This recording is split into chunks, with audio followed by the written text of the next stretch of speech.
다 함께 성경 보도록 하겠습니다. 성경은 구약 성경 민수기 9장 15절로 23절까지 보도록 하겠습니다. 성경은 구약 성경 9장 15절로 23절까지의 말씀을 우리 한 절씩 교독합니다. 성막을 세운 날에 구름이 성막 곧 증거의 성막을 덮었고 저녁이 되면 성막 위에 불 모양 같은 것이 나타나서 아침까지 이르렀으되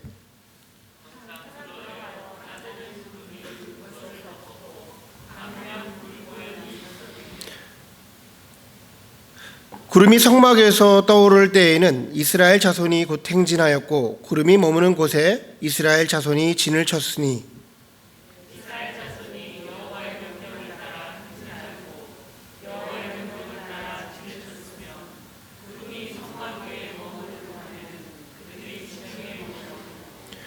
구름이 성막 위에 머무는 날이 오랠 때에는 이스라엘 자손이 여호와의 명령을 지켜 행진하지 아니하였으며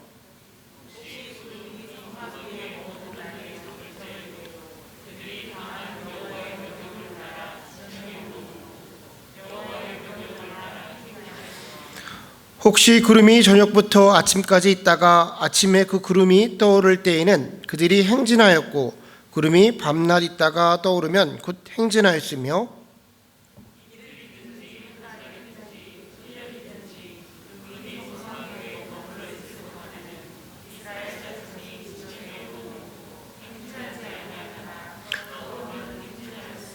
다 같이 읽습니다.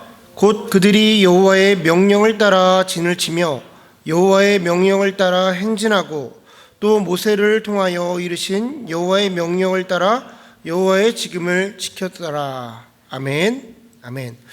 자, 오늘 저와 여러분이 나눌 말씀의 제목은 이제는 눈으로 주님을 보길 원합니다. 그 첫 번째 시간을 갖도록 하겠어요. 여러분 이제 올해 새해 첫 예배를 드리고 이제 우리가 새해 첫 설교를 듣게 되는데 2022년 우리 참 좋은 교회 표가 이제는 눈으로 주님을 보기 원합니다예요. 아멘. 우리 옆에 분들과 한번 우리 인사 한번 나누시기 바랍니다. 우리 올해에는 꼭 눈으로 주님을 보시기 원합니다. 권합니다. 인사 잘 해주세요. 온라인에 계신 분들도 다 하세요. 다 하세요. 제가 예전에 그 어렸을 때 교회를 다니면 목사님이 자꾸 이런 거 시키면 너무 싫었어. 자꾸만 옆에 사람하고 인사를 하래. 그 막 민망하고 큰 교회에 있으면 옆에 사람도 모르는데 강단에 서 보니까 그걸 왜 자꾸만 시키는지 알겠어요. 이게 강단에 딱 서면요 사람들이 왜 그런지 모르겠는데 설교를 할 때 그 설교자보다 성도님들이 더 경직되어 있는 것 같아요. 그러니까 목사님들이 그런 걸 시키면서 조금씩 이렇게 풀어주시는 것 같습니다. 그리고 또 뭐가 그렇게 싫었냐면 자꾸만 목사님들이 아멘하래. 아멘하라고 막 그러셨어요. 아, 참, 왜 이렇게 그걸 시키시나. 강단에 쓰니까 알겠어. 아멘 하면요. 여러분, 그 서로 간에 주고받는 것도 있지만 그 마음 속에 성도님들 안에 좀 이렇게 설교에 집중하는 마음이 생깁니다. 제가 저보다 훨씬 더 신앙생활 많이 하신 분들도 계시지만 신앙생활 하면서 좋은 팁이 있는 게 뭐냐면 우리가 오랜 기간 동안 신앙생활하고 또 하나님이 좋아서 예배에 나와서 예배 드리지만 설교가 잘 들어오지 않을 때가 있어요. 어찌됐던 이유로. 그럴 때 제가 여러분한테 권하고 싶은 거는 앞에 있는 설교자가 하는 이야기를 다시 마음속에 되뇌고 아멘으로 화답하세요. 그러면 어찌됐든 우리가 말씀을 받아가야 되거든요. 여러 가지 환경적으로 좀 우리를 방해하는 요소들이 있다 하더라도 아멘으로 그 설교자가 했던 말들을 그리고 내가 받아들일 말들을 꼭꼭 이렇게 하시면 하나님께 기도할 때 드릴 말씀이 있어요. 하나님 제가 좀 힘든데 지금 하나님의 말씀을 아멘으로 받기를 원합니다 라고 말할 때 하나님이 그때 해주시는 또 은혜가 있습니다. 그래서 우리가 그렇게 새해에는 또 화답도 하고 아멘으로 다짐도 하고 그렇게 우리가 여러 가지 모습으로 노력하고 주님을 바라볼 때에 주님을 정말로 우리의 눈으로 바라보고 주님을 경험하는 그런 참 좋은 교회 되기를 간절히 소원합니다. 아멘. 제가 오늘 간단히 광고를 좀 하나 하고 설교를 시작을 할게요. 우리가 지금 본 예배에 참여해서 오프라인으로 예배 드리시는 분도 있고 온라인으로 지금 예배를 드리시는 분들도 굉장히 많이 있습니다. 많은 가정이 지금 온라인에서 예배를 드리죠. 우리 온라인에 계신 분들도 또한 오프라인에 계신 분들도 동일한 은혜가 이 자리에 있기를 간절히 소원합니다. 우리 성도님들 저희가 모르는 게 아니잖아요. 이런 외적인 일들이 아니면 성전에 나와서 예배하지 못하실 분들이 단 한 분도 없을 거라고 생각을 해요. 실제로 지금 자녀들이 좀 아파서 못 나오시는 분도 있고, 오늘도 우리 성도님 한 분은 교회에 오셨다가 갑자기 열이 나서 돌아가신 분도 있고, 여러 가지로 지금이 뭐 혼란한 시기죠. 또 옆 교회 얘기를 들어보니까 다른 교회는 다 온라인으로 전환했다더라. 여러 가지 이야기가 있습니다. 근데 저희 교회는 일단 모일 수 있는 분들은 열심히 모여서 예배를 드리고, 또한 온라인으로도 서비스를 제공해줘서 여러모로 좀 이렇게 외적으로 힘든 분들이 있으시면 그 가정에서 또 예배를 드릴 수 있는 시스템을 유지하려고 그래요. 그러니까 그곳에 계신다고 해서 덜한 것도 아니고 이곳에 있다고 더한 것도 아닙니다. 주님이 우리가 동일하게 예수님을 바라는 마음으로 예배의 자리에 나올 때 하나님께서 우리에게 주시는 은혜가 동일하게 임할 것이라고 생각을 합니다. 이렇게 좀 이렇게 코로나가 극성인 시기가 좀 지나면 다시금 우리가 모여서 한 자리에서 열심히 또 예배할 수 있는 날이 올 거라고 생각을 해요. 저는 이 자리에 계신 분들은 동일한 은혜가 각 가정에 있기를 위해서 기도하셔야 되고, 또한 각 가정에 계신 분들은 또한 많은 좌석이 비어서 본 예배가 흔들리거나 주저하지 않도록 기도를 해 주어야 된다고 생각을 합니다. 그래서 비록 처소가 다르다 하더라도 이곳에서 동일한 하나님을 예배하는 우리 참 좋은 교회가 되기를 간절히 소원합니다. 저희가 다른 특별한 거는 아니고 계속해서 모든 게 진행이 됩니다. 수요 찬양 예배는 진행이 되지 않고 한동안 한 1월, 2월 정도까지만 우리 분위기를 봐서 계속해서 중보 기도 모임으로 모이게 되고요. 예배 후에 친교는 하지 않도록 하겠습니다. 그리고 토요일 전하기는 그대로 진행하면 돼요. 우리가 원래 이렇게 떨어져서 예배 드리거든요. 그러니까 전하기는 열심히 나오셔서 기도하셨으면 좋겠고, 특별히 권하는 거는 제가 여러분한테 좀 권면을 드리고 좀 그러고 싶은 거는 아침 묵상 예배에 참여해 주세요. 왜 그러냐면 지난 작년에 2021년 동안의 생명의 살이 좀 어려웠습니다, 솔직히. 그런데 2022년이 성도님들이 묵상하시기에 참 좋은 성경으로 구성되어 있어요. 지금 누가복음이 막 시작됐거든요. 그러니까 내일부터 이제 계속해서 누가복음이 시작되게 되는데, 우리가 작년 한 해 동안 예수님에 대해서 많은 이야기를 나눴어요. 누가복음을 중심으로도 많은 설교를 했는데 그런 것들을 다시 한번 리마인드 할 수 있는 좋은 기회라고 생각을 합니다. 그래서 새해가 되셨으니 우리가 다짐하는 것들이 있잖아요. 우리가 하다못해 다이어트도 다짐하지 않습니까? 그러니까 주님 앞에서 주님, 제가 말씀을 아침마다 공급받고 주님께 무릎 꿇고 하루를 시작하겠습니다 라는 다짐 여러분들 하셔야 된다고 생각해요. 우리가 해가 바뀌는 게 그런 의미가 있는 거잖아요. 새롭게 다짐하고 주님 앞에 똑바로 나가려 하고 주님의 백성이 되려 하고, 특별히 올해 우리가 표처럼 주님의 얼굴을 보기 원합니다 라고 했을 때 우리가 주님 앞에 순종하는 모습도 보이는 우리 참 좋은 교회 성도였으면 좋겠습니다. 아멘, 아멘. 자, 오늘 이제는 눈으로 주를 보기 원합니다. 우리 첫 번째 시간. 이게 이제 굉장히 많은 설교가 있는데 제가 설교를 준비하면서 할 얘기가 너무 많아서 신학적으로도 얘기하고 싶고, 또한 다른 그냥 본문 갖고 얘기하고도 싶고 그게 많아서 순서를 그냥 정했어요. 그래서 오늘은 첫 번째 시간으로 우리가 정말로 우리 눈을 들어서 하나님을 보는 게 무엇인지, 그 영광이 무엇인지, 그 임재가 무엇인지를 알아보려고 합니다. 자, 성경 속에는 우리가 이해하기 힘든, 받아들이기 힘든 일들이 굉장히 많아요. 그 중에 한 가지가 오늘 본문에 나와 있는 것처럼 이스라엘 백성들이 40년 동안 광야 생활을 했다는 거예요. 여러분, 이게 이스라엘 백성들이 광야 생활했지, 우리는 신앙생활을 오래 해서 그냥 이렇게 무던히 받아들이고 있는데, 가만히 한번 생각을 해보십시오. 숫자가 200만입니다. 200만이라는 숫자 굉장히 많은 숫자예요. 200만이 40년 동안 광야에 있는 거예요. 그들이 목적지가 없이 그냥 광야 생활 유목민처럼 거기에 살았더라 그러면 이해할 수 있는데, 목적지가 분명히 있는데 40년 동안을 거기서 헤맸어요. 이게 참 받아들이기가 힘든 일입니다. 자, 참고로 당시에 이집트에서 가나안까지 가는 길은 두 가지 길이 있었어요. 블레셋이 있는 해변도로를 타고 가는 바다대로라는 곳이 있었고, 에돔이라는 육지를 통해서 가는 왕해대로라는 곳이 있었습니다.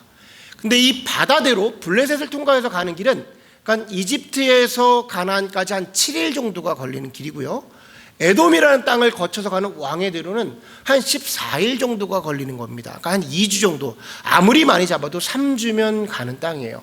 모세가 이것을 모를 리가 없었습니다.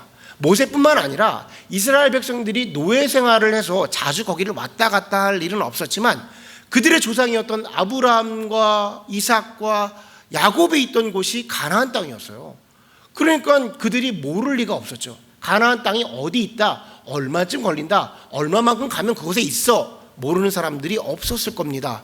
그런데 그 사람들이 40년 동안이나 거기 있었다는 거예요. 이게 받아들이기가 쉽지가 않은 거예요. 자, 저는 이런 생각을 해요. 40년 동안 거기서 생활을 하다가 제가 그 구성원이면 제 가족들과 함께 야 너무 지치고 답답하니까 야 2주면 된다니까 바짝 고생해서 우리 가족은 가자 라고 해서 그 지역을 일탈해서 어떤 족속을 일탈해서 나갈 것 같기도 한데 성경에는 그런 인물도 나오지 않습니다. 도대체 무엇 때문에 일이 늦어졌는가 그 이유를 찾아보니까 성경에 그 이유가 있었어요. 바로 구름기둥과 불기둥 때문에 그런 거예요. 구름기둥과 불기둥 때문에. 자, 오늘 본문에 나와 있는 이스라엘 백성의 진행 원리는 이렇습니다. 구름기둥이 이동하면 같이 이동을 하게 되고 구름기둥이 멈춰서면 그 자리에 멈춰 섰다라는 거예요.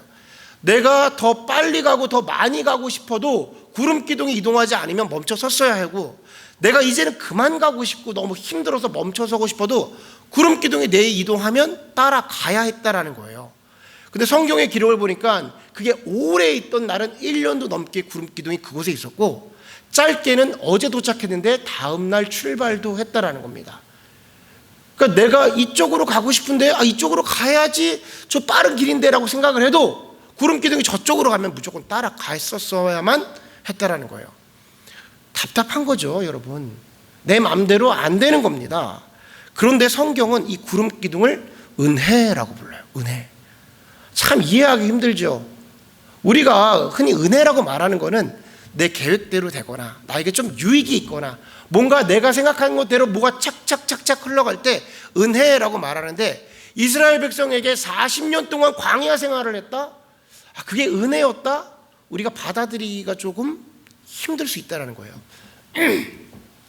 근데 우리가 생각할 때에 그게 받아들이기 힘든 이유가 무엇이냐면 우리는 좀 우리 입장에서 40년? 너무 긴데? 라고 생각할 수 있지만 이스라엘 백성을 자체를 바라볼 때 이스라엘 백성이 출애굽 전에 어떤 신분이었냐를 깨달으면 그게 은혜였어요. 여러분 이스라엘 백성들이 출애굽하기 전에 어떤 신분이었죠? 노예였습니다. 노예. 노예의 삶은 어떤가요? 노예에게 과연 삶이라고 표현할 만큼 그런 좋은 단어를 쓸 수가 있을까요? 그냥 개나 돼지나 뭐 소와 같이 가축같이 그냥 그렇게 사용되고 그렇게 뭐 소모되고 죽을 수밖에 없는 그냥 그곳에 태어나서 이집트라는 세상에 태어나서 그렇게 어찌어찌 살다가 죽을 수밖에 없는 인생이라는 거죠. 그런 그들에게 어느 날 무언가가 나타난 겁니다. 바로 구름기둥이 나타난 거예요. 구름기둥. 자신의 신분으로는 자신의 능력으로는 도저히 이집트라는 세상에서 벗어날 수 없고 그냥 그 땅에 그렇게 태어나 죽을 수밖에 없는 그들에게 구름기둥이라는 예수 그리스도라는 은혜가 그들에게 임하게 된 거예요. 여러분 광야가요 얼마나 힘든 곳인지 아십니까? 광야는요 단 10분도 버티기 힘든 곳이에요. 단 10분도 서 있기 힘든 곳입니다. 제가 이제 앞으로 여러분과 신앙생활하면서 정말로 한 30년 동안 여러분과 신앙생활을 할 텐데 제가 참 좋은 교회에서 성도님들과 해보고 싶은 게 두 가지가 있어요.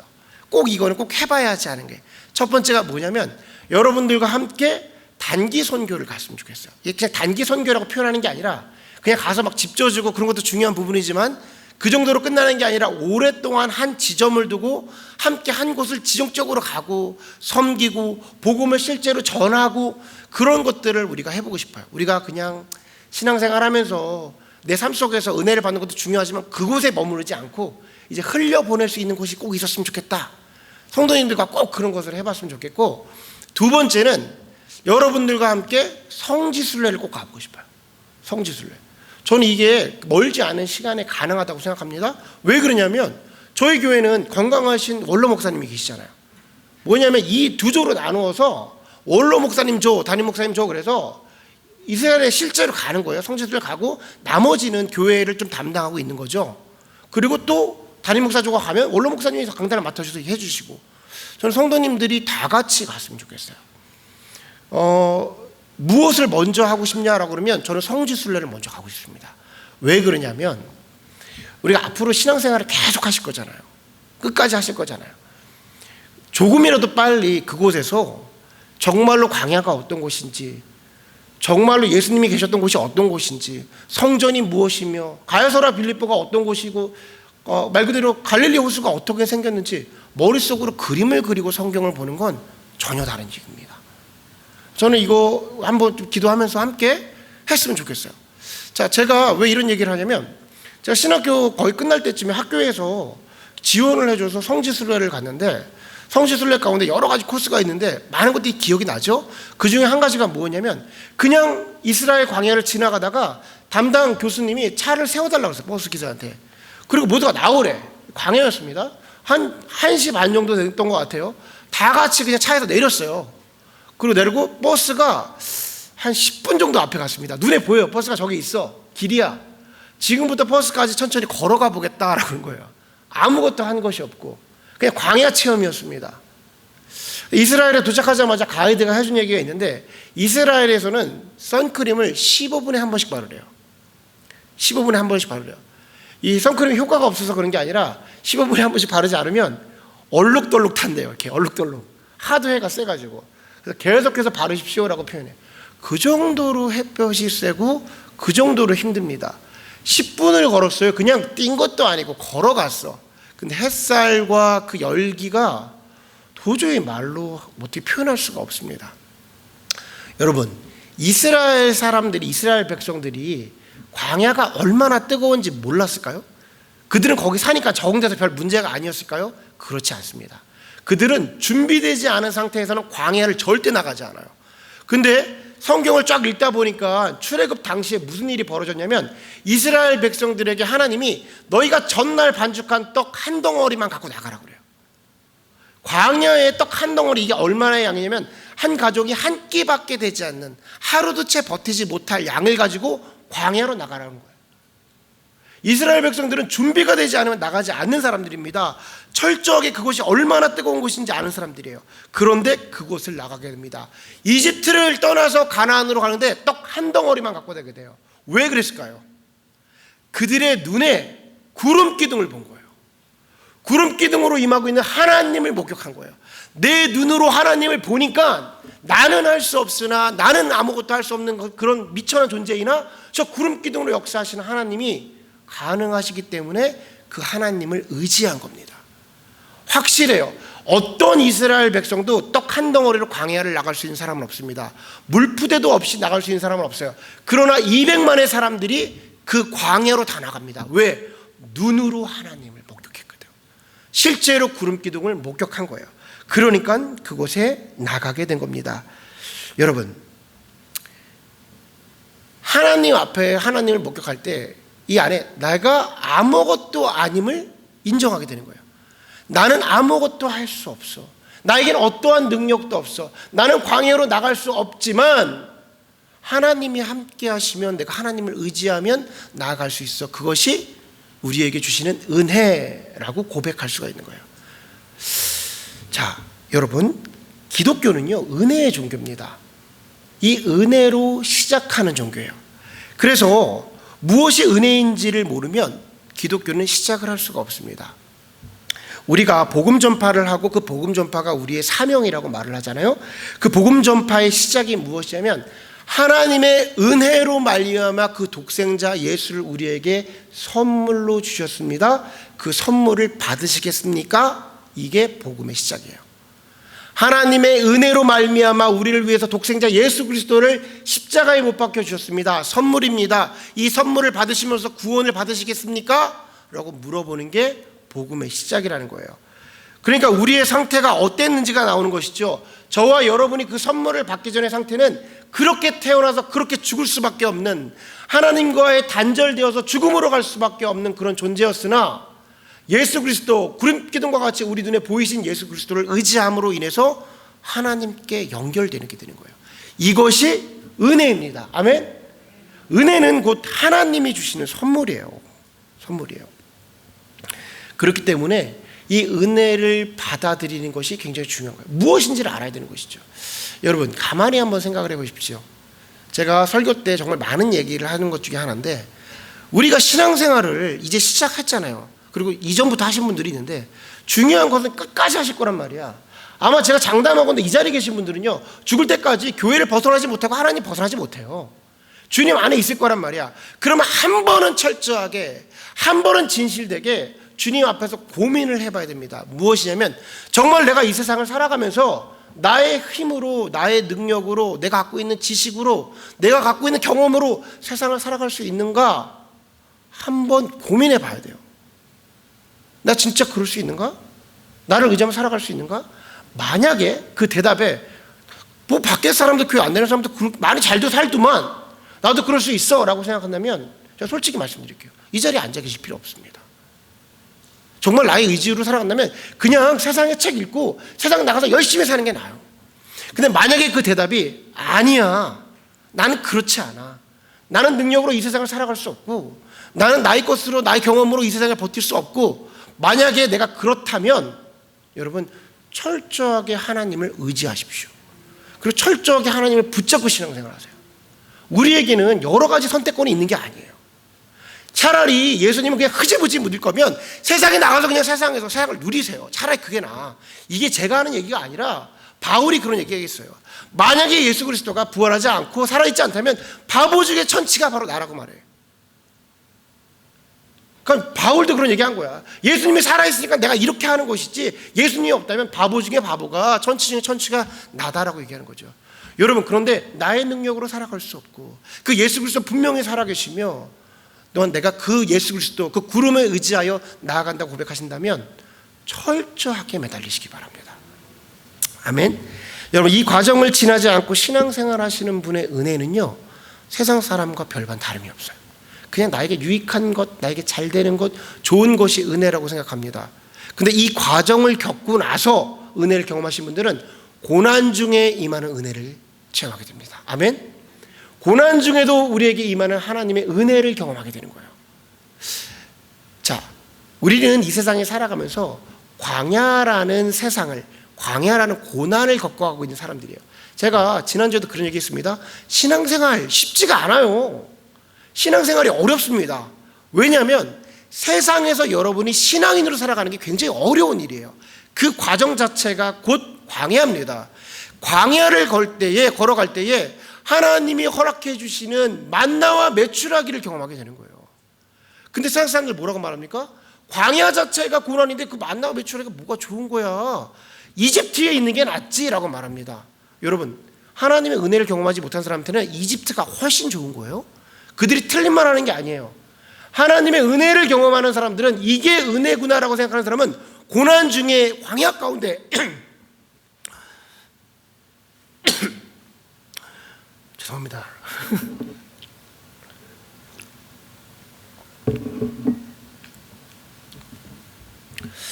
광야 가운데에 임하고 있는 하나님의 은혜를 경험하게 되는 거예요.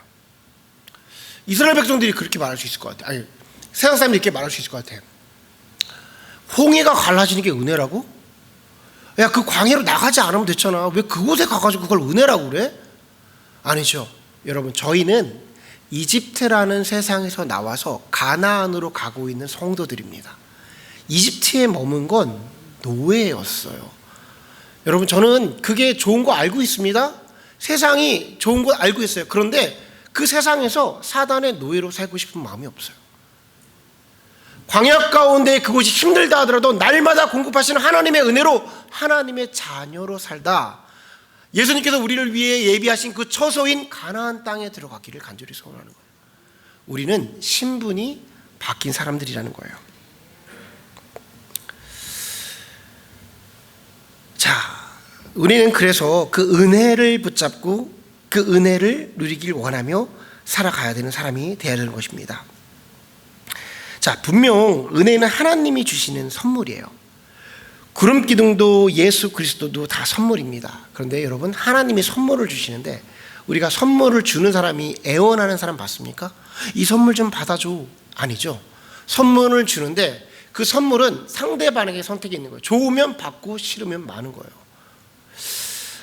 이집트에 살던 가나안에 살던 본인의 선택이라는 겁니다. 우리는 가끔가다 이런 착각을 할 때가 있어요. 하나님이 우리를 향해서 애걸하고 있다고 생각해요. 많은 사람들을 모아서 교회에 많은 사람들이 모여야 되고 하나님이 많은 사람들을 지금도 기다리고 계시고 안타까운 눈으로 바라보고 계신다고. 우리가 설교 때에 복음 전파를 위해서 그런 설교를 할 수 있으나 신학적으로 얘기하자면 하나님은 아쉬움이 없는 분이십니다. 여러분 이거 잊지 마십시오. 하나님은 아쉽지 않아요. 우린 자꾸만 좀 그렇게 감정적인 설교를 들어서 하나님은 지금도 막 한 분을 막 기다리고 계시고 막 그럴 거라고 생각하죠. 하나님은 사람이 아쉽지 않습니다. 하나님이 기다리시는 건 사람이 아니라 하나님의 백성을 기다리고 계시는 거예요. 하나님이 이루고 싶은 것은 수많은 사람들을 모으는 게 아니라 하나님의 백성을 이루고 싶으신 거예요. 여러분 그 원리가 어디에 나와 있냐면 이스라엘 백성들 200만을 다 불러서 가나안 땅으로 들어갔습니다. 홍해도 건너고 만나와 메추라기도 보고 반석에서 물이 터져나오는 걸 보고 나서 어디로 인도하시냐면 그리 멀지 않은 시간 내에 가데스베니아라는 곳에 갔어요. 가데스베니아가 어디냐면 이제 가나안으로 들어가기 직전에 있는 곳이에요. 거기서 하나님께서 이스라엘 백성들을 시험하십니다. 아니 다 데리고 왔으면 하나님이 그렇게 사람이 급하셨으면 200명 모두를 갖고 가셔야 했어야지. 근데 그렇지 않았어요. 하나님의 백성으로 고백된 자들만 가나안 땅으로 인도하신 거예요. 여러분 지금도 하나님께서 수많은 사람들을 이곳에서 막 그렇지 않습니다. 하나님이 원하시는 건요 하나님의 백성이에요. 신약으로 들어가면 수많은 무리를 원치 않으셨어요. 그들의 제자들을 원하셨습니다. 여러분 우리가 주님 안에서 선물을 받는 것은 우리에게 주어진 말 그대로 선물이에요. 선택이 우리에게 주어졌다는 거예요. 그 선물을 은혜로 받을 것인가 그렇지 않을 것인가, 내가 하나님을 의지하고 살 것인가 그렇지 않을 것인가 여러분에게 주어졌는데 그 은혜로 받고자 다짐하는 것이 예수 그리스도를 수용하는 겁니다. 믿음이라고 표현하는데 이 믿음으로 받아들이는 순간 어떤 일들이 벌어지냐, 하나님의 시선으로 세상을 볼 수 있는 일들이 벌어져요. 아멘? 이게 굉장히 중요한 얘기예요. 왜 그러냐면 이 과정이 없으면 성경이 너무 이상한 책이에요. 하나님의 은혜가 없으면 성경을 받아들이기가 너무 어려워요. 이성적이지 않거든. 여러분 저와 여러분 이 땅에서 교육받은 사람들이잖아요. 여러분 성경 다 받아들이십니까? 성경이 믿겨지세요? 아멘. 아멘 좀 합시다.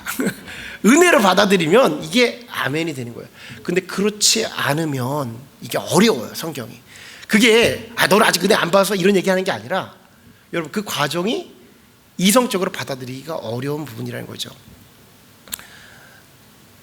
성경을 읽다 보면 현실적인 부분들이 있잖아요. 저는 노아의 방주에 공룡이 타 있다고 생각합니다. 이 이야기를 우리 지민은 참 힘들어해요. 맨날 지민이랑 저랑 이야기를 하거든요. 왜 자꾸만 목사님 공룡이 노아의 방주에 타 있다고 얘기를 하냐는 거야. 지미가 객관적이죠. 왜냐하면 공룡은 언제 있었던 거예요? 중생대잖아. 중생대. 우리는 언제, 사람은 언제예요? 신생대잖아. 공룡과 사람이 같이 살 수 있어요? 없어요? 왜 눈동자가 흔들리세요? 우리가 만약에 세상에서 배운 교육대로라면 사실 그럴 수 없는 거잖아. 근데 아니야, 저는 그렇지가 않아. 세상 사람들이 저를 어떻게 볼지도 알아. 그런데 안 그래요. 은혜로 성경을 보게 되면 성경 시작이 뭐라고 되냐면 태초에 하나님이 천지를 창조하시느라야. 은혜면 그게 믿어지는 거야. 1장 1절부터 시작되는 거예요. 성경이 딱 쳤는데 태초에 하나님이 천지를 창조하시니라. 이거 은혜를 받은 사람만 시작되는 책이 성경이라는 책이에요. 은혜를 받지 못하면 죄송한 얘기입니다. 성경을 그냥 읽어봤더니 은혜가 됐어. 그러지 않아요. 성경은 그런 기능을 갖고 있지 않아. 복음은 사람의 입술로 전해지는 거고 예수 그리스도를 전해지고 그 예수 그리스도를 받아들이고 수용한 사람들이 성경을 보기 시작하는 거예요. 성경은 믿는 자들이 보는 책이에요. 그러니까 아이고 할렐루야, 하나님이 창조하셨지가 되는 거지. 그럼 공룡과 사람이 함께 뛰노는 거죠. 왜 안 됩니까? 여러분 이게 별게 아닌 것 같지만 굉장히 큰 차이입니다.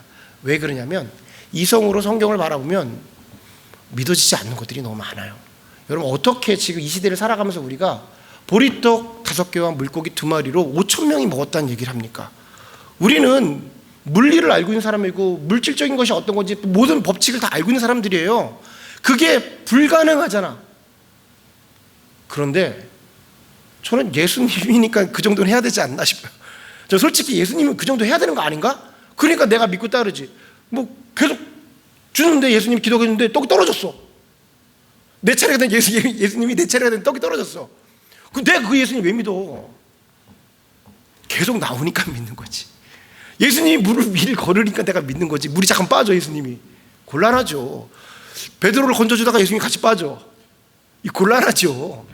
예수님이 물 위를 걸으니까 제가 예수님을 믿는 거예요. 여러분, 허무맹랑하다라는 얘기 알아요. 제가 이게 다른 사람이 어떻게 듣냐에 따라서 허무맹랑하다는 거 알아. 그런데 은혜를 경험하잖아요. 우리 예수님이 그보다 더하신 일들을 행하십니다. 아멘. 자, 얼마 전에 뉴스를 보니까 지난주예요. 지난주. 그 진짜 인류의 발전이 어디까지 왔는지. 제임스 웹이라는 만환경을 11조나 되는 만환경을 미국에서 로켓을 발사해서 하늘로 쌓아 올렸습니다. 일단 궤도로 보내고 있는 것은 성공이에요. 한 달 동안 만환경이 가야 돼요. 우주를. 그래서 어느 지점에서 그 만환경이 정확하게 말하면 거울입니다. 하나씩 펼쳐져서 그 우주에 있는 보이지 않는 빛을 다 흡수해서 만환경으로 보내서 분석하는 기술을 개발했어요. 여러분 허블 만환경이라고 아시죠? 그 만환경이 그 우주에 있어요. 지금도. 그래서 그 만환경을 통해서 우리가 뭘 발견했냐면 은하라는 게 있구나. 다른 곳에 엄청난 별들이 있구나. 수많은 태양이 있구나. 이걸 발견할 수가 있게 된 거예요. 그러면서 나사가 그걸 발사하면서 제임스 웹이라는 사람이 그 만환경을 만들면서 뭐라고 표현했냐면 인류 최초의 빅뱅이 일어났을 때의 별의 모습을 우리가 관측할 수 있을 것이라고 그랬어요. 그러면서 뭐라고 표현하냐면 그 빅뱅이 일어나는 순간의 빛을 1억 몇 광년 전의 그 빛을 우리가 그 과거의 빛을 보게 될 것입니다. 대단하죠. 여러분 기술이 대단한 거예요, 여러분. 근데 제가 그런 생각을 하면서 그런 생각을 했어요. 왜들 저럴까? 과학자들은 그것을 해야 하는 것은 마땅합니다. 지구의 근원, 우주의 근원을 발견하기 위해서 만원경을 쏘고, 여러분 지난주에 발생한 코로나도 감당하지 못해서 집에서 예배드리고 있어요. 저희들.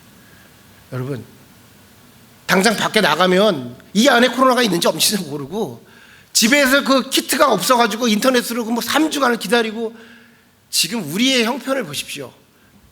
할 건 해야 된다고 생각하지만 우주의 근원을 알고, 여러분 잘 생각하십시오. 인류가 달을 점령했습니다. 달에 로켓을 타서 달에 갔어요. 그래서 얻어진 게 뭐예요? 여러분 우리가 인류가 달에 갔다고요. 달을 밟았어요. 그래서 달라진 게 뭐가 있어요? 제가 말하는 건 무엇이냐면 바벨탑일 수 있습니다. 여러분 잊지 마십시오. 우주를 보고 나서 하나님의 광대하심을 보기 위해서 지금 간 겁니까? 하나님의 그 엄청난 창조를 너무나도 기쁜 마음에 간 거예요? 아니죠. 우리 인류가 얼마나 대단한지. 달에 가서 한 게 뭐였어요? 깃발 꽂았어요. 여러분 바벨탑 위에다 못 꼽았어요. 자기의 이름을 드러내기 위해서 한 거예요. 이런 얘기가 다르게 들릴 수도 있다고 생각합니다. 저는 설교 영역 가운데. 근데 신앙적인 영역에서 그게 정말 하나님을 발견하기 위해서 갖고 있는 걸까요? 저는 그냥 이 자리에서 하늘에 떠 있는 별을 바라보며 주님의 광대하심을 찬양하는 것으로도 충분하다 생각합니다. 자, 과학자들은 과학자의 일을 해야 되는 거예요. 자, 그거를 비평하는 게 아니에요. 자, 우리에게 이성이 없다는 얘기를 하는 것도 아닙니다. 은혜가 있으면 하나님의 시선으로 성경을 바라볼 수 있고 세상을 분별할 수 있게 된다는 거예요. 아멘. 자, 이것이 은혜임을 인정하게 되면요, 오늘 본문을 해석할 수 있는 관점이 생깁니다. 우리 다 같이 본문 15절과 16절을 한 목소리로 읽어보도록 하겠습니다. 시작.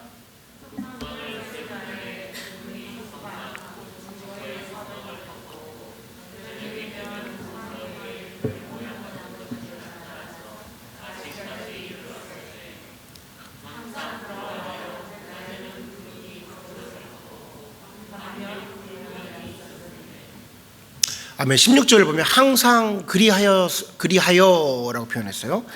자, 성경은 구름 기둥을 예수 그리스도를 의지하고 나아가는 사람들에게 나타나시는 하나님의 인도하심이 있다라는 것을 우리에게 지금 보여주고 있는 겁니다.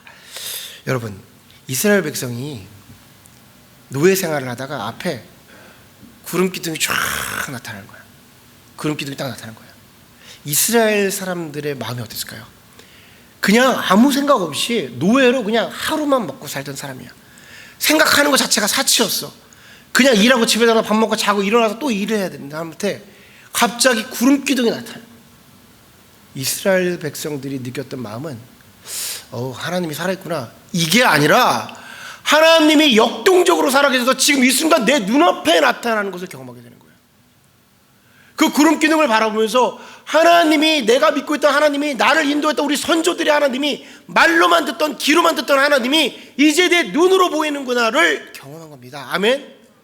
여러분들은 혹시 이 구름 기둥 같은 거 경험해 보신 적 없으시죠? 구름 기둥 같은 거 눈으로 보신 적 없으시죠? 여러분 2주 전에 3주 전에 켄터키에 토네이도 지나갔어요. 어찌 됐습니까? 정말 숫대 많이 됐습니다. 우리 어제도, 제가 어제 그 영상을 트는 걸 보면서 설교 준비해서 제가 좀 재밌게 봤는데, 어제 우리 목사님 집에서 같이 영상을 통해서 그 회오리 바람을 봤거든요. 토네이도가 너무 무서운 거예요. 엄청나게 무서운 겁니다. 뭐 집이 다 날아가고, 어제 제가 자료를 찾아봐서 봤더니 그 켄터키에서 회오리 바람이 나가지고 그 액자가 날아갔는데 240km를 날아갔대요. 다른 지역에서 그 액자가 발견된 거예요. 어마어마한 일들이 벌어지는 것이죠. 어제 그 회오리 바람 토네이도 얘기를 할 때 같이 그 식사하는 자리에 있었는데 저희 어머님이 갑자기 흥분해가지고 얘기하신 거예요.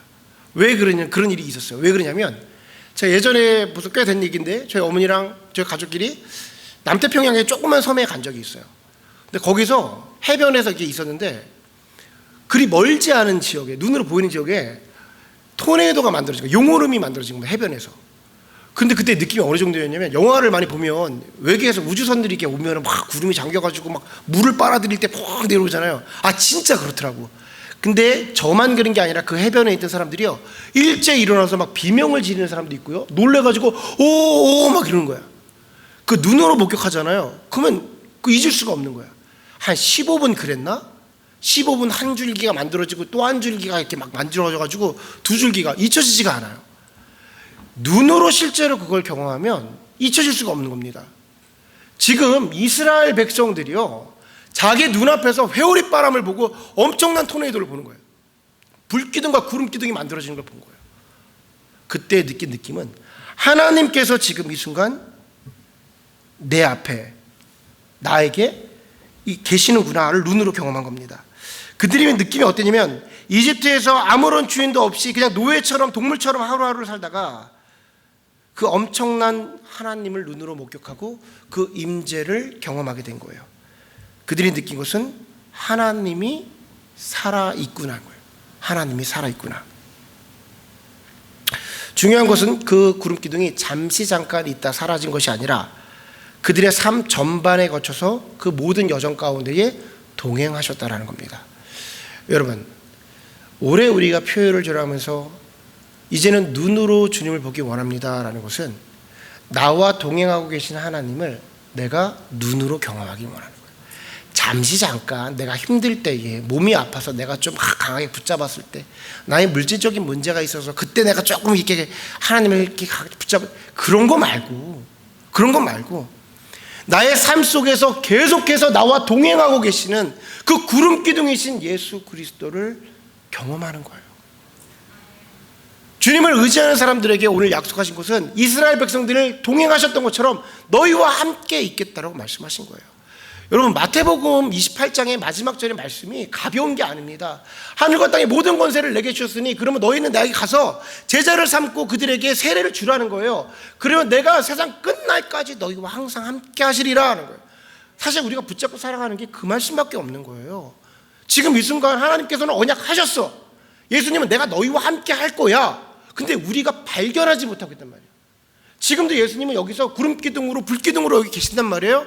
우리가 발견하지 못하는 거예요. 그러니까 올 한 해 동안 우리가 원하는 것은 무엇이냐면, 그 옆에 계신 예수님, 내가 간간히 찾던 예수님, 간간히 만났던 예수님이 아니라 오늘도 나와 동행하시고 있는 불기둥과 구름기둥으로 인도하신 하나님을 눈으로 보길 원합니다. 이스라엘 백성이 눈으로 보니까 어떻게 합니까? 전적으로 의지하는 거야. 저희 의지하고 싶지요. 저희도 의지하고 싶죠. 예수 믿는 사람들이잖아요. 근데 우리의 한계가 있잖아. 세상, 현실, 밖에 나가면 물질, 여러 가지 것들, 사실 있죠. 젊으면 젊을수록 더하고 나이가 든다고 다르지도 않습니다. 세상이라는 유혹이 그렇게 가벼운 것들이 아니에요. 근데 신앙인들이니까 그게 고뇌가 되고 힘듦이 되고 계속 엎치락 뒤치락 하는데, 나에게 구름 기둥과 불 기둥이 이 자리에 있어서 비록 나에게 지금 내가 갖고 있는 게 떡 한 덩어리밖에 되지 않지만 구름 기둥에 의지하여 내가 나아가겠노라 라고 말하는 거예요. 그 예수 그리스도를 의지하여 내가 세상을 살아가겠습니다 라고 고백을 하는 거예요. 여러분, 그 현실을 보기를 원한다는 것이죠.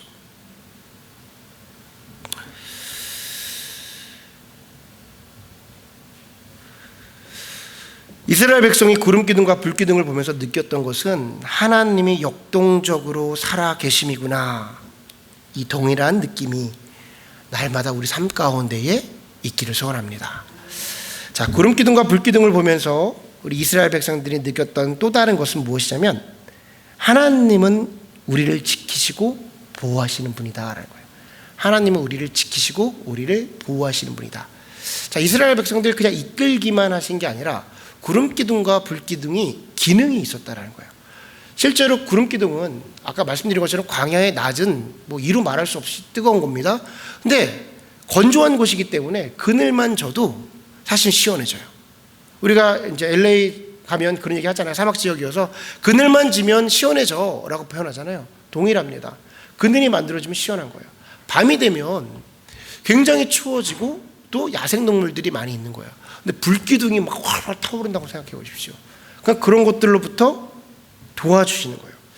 자, 지금 출애굽을 한 이스라엘 백성들은 구름 기둥만을 의지하고 나온 사람들입니다. 물론 그들의 특성상 또 우리의 특성이기도 한데 그 안에서 또 불평불만이 나오기도 하죠. 그럼에도 불구하고 확실한 것은 이스라엘 백성들은 떡 한 덩어리를 갖고 나왔다는 거예요. 주님만을 의지하고 나왔다는 겁니다. 우리도 참 하나님 앞에 우리의 의를 드러낼 수 없는 사람들이지만 어찌됐든 간에 예수 그리스도로 구원을 받은 사람들이에요. 이게 중요한 겁니다, 여러분. 하나님한테 우리가 매달려도 된다라는 거예요. 하나님의 선물을 받은 자들이고 은혜를 소유한 자들이라는 거예요. 내가 누군지를 알아야 되는 거죠. 정말 아무것도 없었습니다. 그런데 그 아무것도 없는 백성들을 하나님은 버려두지 않았어요. 왜냐하면 떡 한 덩어리나 듣고 나를 의지해서 왔다는 것을 하나님은 알고 계셨기 때문이에요. 여러분, 우리가 예수님을 믿고 예수님만 의지하잖아요. 그러면 예수님께서 책임지십니다. 아멘. 사실은 이거 없으면 30년 동안 예수님 믿을 수가 없어요. 여러분, 이거 없으면 예수님을 의지할 수가 없어요. 세상은 현실이잖아요. 그런데 우리가 내가 하나님, 나 아무것도 없어요. 하나님, 저 아무런 나에게 능력이 없으면 하나님 알고 계시잖아요. 나에겐 선한 것도 없어요, 하나님. 그런데 하나님 한 분 의지하고 예수 그리스도의 보혈 의지해서 주님 앞에 나옵니다. 주님, 저 책임져 주셔야 돼요. 하나님이 듣고 싶은 말이 여러 가지가 있겠지만 우리 신앙 가운데 이 말 정말 원하실 거예요. 주님만 의지합니다. 주님만 의지합니다. 여러분, 이렇게 내가 리더야. 그런데 나만 의지하고 있는 사람들이 있어. 그러면 어찌됐든 간에 내가 책임지고 싶지 않습니까? 그런데 한편은 의지하는 것 같은데 잠깐 뒷주머니 차고 있어, 얘가. 뒤에서 또 알아서 하는 것 같아. 그러면 자녀라고 그래도 아유, 네가 알아서 해, 그럼. 이렇게 돼버릴 것 같아. 하나님은요, 하나님만을 의지하고 나의 무익함을 고백하고 나의 겸손함을 고백할 때 하나님께서 그의 인생을 책임져 주신다는 거예요. 아멘. 제가 제 이야기를 한번 할게요. 제가 얼마 전에, 얼마 지나지 않았습니다. 집에서 이렇게 공사를 하고 있는데 참 저희 집이 지금 공사장 같거든요. 지느러가 저러다 있는데 마음이 이렇게 좀 그렇더라고. 빨리빨리 정리가 돼야 되는데 그러면서 이제 잠이 잘 오지 않길래 지난 날을 이렇게 떠올려 봤는데 너무나도 많은 하나님의 은혜를 경험한 거예요. 제가 그 흔한 질문으로 20살 때로 돌아가려면 다시 돌아갈래? 이런 얘기들 많이 하잖아요, 영화같이. 저는 돌아가지 않습니다. 저는 절대 돌아가지 않아요. 지금이 제 인생 가운데 제가 계획한 것보다 너무 잘 됐어. 진짜 대박, 저 인생 대박입니다, 여러분. 여러분도 주님 잘 믿으시고 대박 나시기 바랍니다. 여러분도 대박이에요, 사실은. 솔직히 말하면. 제가 또 어머니가 오늘 계셔가지고 깊게 들어갈 수가 없는데 정말 하루만 살았거든요. 진짜 꿈도 없었어요. 하루만 살았어요. 그냥 어렸을 때 공부도 안 하고 하루 좋아서 그 즐겁고. 제가 군대 가기 전에는 일주일에 나이트를 4번씩 갔어요. 일주일에 4번을 갔어요. 주일은 교회 가야 되니까 2번만 안 가고 다 간 거야. 또 열심히 갔어요. 9시 반부터 싸게 해준다고 일찍부터 들어가가지고 열심히 놀았습니다. 진짜 하루만 살았어요. 하루만 열심히. 그런 저에게, 세상에 쩌들어 살던 이집트에 있던 저에게 구름 기둥이 나타난 사건이 있었어요. 그게 뭐냐면 하나님께서 너 나 의지하고 나의 일을 해볼래? 그러면서 소명을 주셨어요. 거기에는 나의 잘남도 의도 그동안에 내가 예수님 믿어갖고 사랑했던 아무것도 없어. 그냥 은혜야. 그냥 은혜야.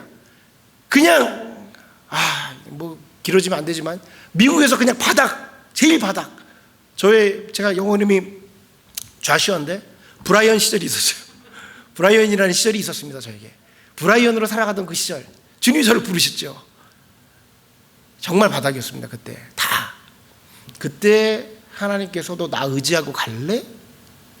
근데 그때는요, 그 은혜일 수밖에 없는 게 뭐 내려놓을 게 없어. 정말 내려놓을 게 없었어요. 뭐 추방당하기 직전, 신문 다 읽고 추방당하기 직전인데 그때 손을 내밀었습니다. 주님의 손을 잡았어요.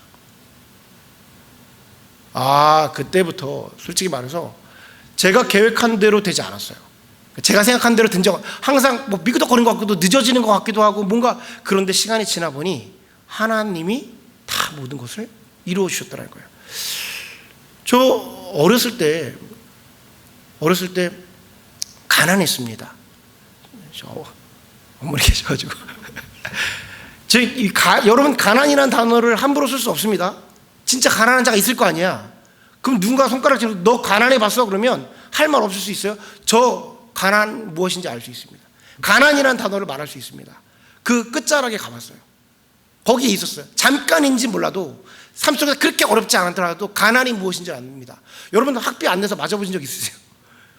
그 납부금을 4, 4분기가 있는데 3, 4분기까지 안 내면 한 1, 4분기 때 선생님이 타을이다가 2, 4분기 때 미움을 받고 3, 4분기 때 때립니다. 학비를 안 냈다고 때리면 안 되잖아. 그러면 어머니한테 학비가 없다고 가기 전에 먼저 우리 형한테 가야 돼요. 야, 기다려. 형은 지금 4, 4분기야. 이제 밀려 있는 거예요. 힘듦이 있었습니다. 제가 성인이 돼서 저희 어머니한테 자주 하는 질문이 있어요. 그게 뭐냐면, 엄마는 어떻게 가난을 벗어났어? 그랬어요. 가난이라는 게요, 경험해 보니까 벗어나기가 굉장히 어려워요. 자본주의에서는요, 가난이라는 틀을 벗어나기가 너무 어려워요. 진짜 어렵습니다. 은혜가 아니고선 넘어설 수가 없어요. 이게 잘 됐으니까 은혜 이렇게 표현하는 게 아니라 저희 삶 가운데 시간이 지나 보니 돈 한 번 제대로 벌어본 적이 없고 사실 무엇 하나 한 번 제대로 한 적이 없어요. 하나님이 그때 손을 한번 내미셨거든요. 그때 구름 기둥을 한번 보여주셨어요. 저한테.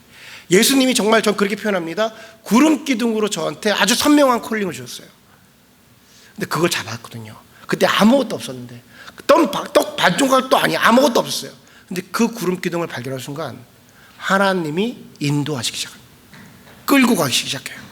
외적인 것이 사람, 아까 말했습니다. 제가 뭔가를 갖추어서 그런 걸 떠나서 그 구름 기둥은요, 광야 가운데 주시는 하나님의 은혜예요.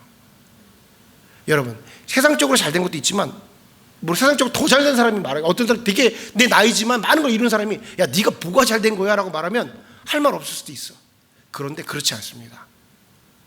하나님의 인도하심은 나의 기록대로 되지 않는다 하더라도 그 가운데에 우리의 고백에 하나님을 감사하고 찬양하게끔 만드는 거예요. 제가 우리 온라인으로 찬양 예배를 드리고 계시겠지만 우리 장병원 집사님, 우리 자녀가, 우리 사랑하는 민기가 얼마나 힘듭니까? 육체적으로 힘들 수가 있어요. 세상에서 보면 그거를 은혜로 말할 수 없습니다. 그런데 그 가정에서 어느 한 시점에 우리 민기는 하나님이 주신 은혜입니다라고 고백을 했어요. 하나님의 역사이십니다. 감사합니다고 생각했어요. 아마 외적인 힘듦은 우리가 표현하지 못할 정도로 계속해서 부모가 힘들 수 있을 거라 생각해요. 계속해서 고난이라는 영역 가운데 있을 수도 있다고 생각해요. 그러나 고난 가운데 임한 하나님의 은혜가 있습니다. 여러분, 우리는요, 이 세상에 육체를 입고 살아갈 때 이 육체의 고난의 장막을 벗어날 수 없어요. 그건 잘 사는 사람이나 못하는 사람이나 건강한 사람이나 그 어떤 사람도 마찬가지입니다. 우리는 결국 이 광야의 기간이 끝나게 되는데, 그 끝나는 기간이 어디냐면 예수님이 우리를 위해 마련해 주신 그 영원한 처소 가나안 땅, 하나님의 나라에 들어가는 것인데, 그때의 하나님이 내가 이전의 고난 가운데 너희와 함께한 것처럼 그때도 너희와 함께하리라 말씀하시는 거예요. 그러니까 은혜가 되는 겁니다. 지금 우리가 뭐가 잘 됐으니까 은혜고 안 되니까 시험이고, 아이고, 여러분, 우리 30년 믿어야 돼요. 이 땅에서 사사로운 것이 아닙니다. 구름 기둥과 불 기둥을 우리가 발견하면 그분이 길도 인도하시는 것이고, 나를 안전 가운데도 인도하시는 것이고, 공급도 하시고, 그 모든 것을 지켜 행하시는 거예요. 눈으로 보기 원합니다. 저는 여러분에게 다음 주에 얘기하겠지만 신학적인 걸, 신비주의나 이런 것을 말하고 싶은 게 아니에요. 하나님이 민성아, 누구야, 이런 것을 원하는 게 아니에요. 그냥 그분이 보여주기 원하셨던 그 구약의 당신의 백성들에게 나타나셨던 그 영광이 지금 우리 교회 가운데 임하는 거예요. 내 삶 가운데 주님, 나 지금 힘들어요. 근데 그래도 저 주님의 백성입니다. 주님의 백성에게 보여주기로 하셨던 그 구름 기둥과 불 기둥, 예수 그리스도를 우리에게 보여주시옵소서. 성령 하나님 도와주신다 말씀하셨으니 나에게 오늘 나의 가는 길을 도와주십시오. 그 은혜를 허락해 주십시오. 오늘 아침에 만약에 우리가 그 아침에 주님께 무릎 꿇어 기도하는데, 아무개야 내가 오늘도 너와 함께 있어 한마디만 하신다면, 여러분 뭐가 두렵습니까? 우리가 무언가를 또 구하겠어요. 기도의 자리에서 쓱 지창하시면서 하나님께서, 우리 경험해 보신 분 알잖아요. 하나님이 뭐 많은 얘기를 하시던가요? 그거 한두 마디 다 알고 있다, 사랑한다, 단답형이잖아요. 다 알고 있다. 근데 그 느낌이 어때요? 그 모든 고난이 다 사라지는 거예요. 알고 있다 한마디 했는데 그 느낌은 경험해버려. 세상이 줄 수 없는 평안합니다. 아무개야 내가 알고 있다. 너와 함께하다.